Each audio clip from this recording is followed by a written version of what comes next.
I once read a story, a devotional for children, where this author gave an example of a horse that she had that would often wander away into dangerous places.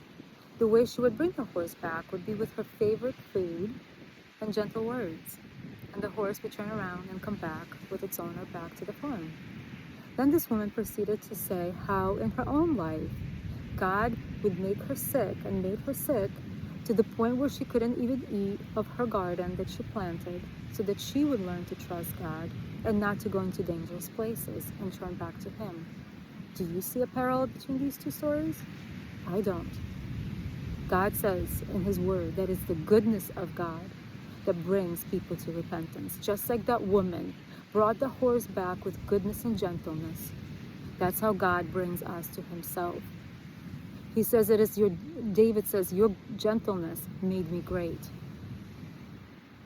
And you may argue and you may say, well, what about the Old Testament? You see these stories where God, brings people into captivity.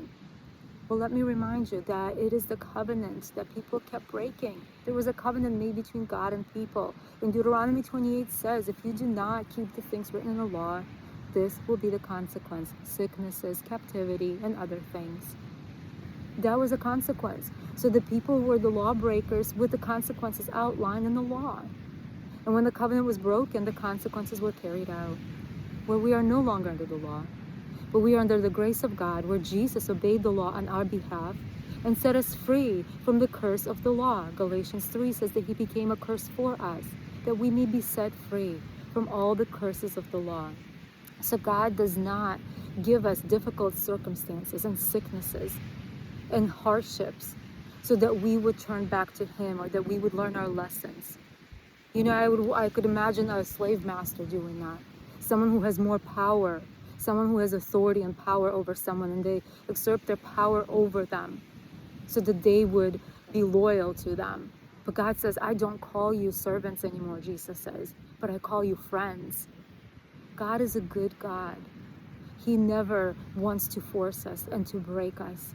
He wants to give us an opportunity to know Him and to turn to Him with all our hearts.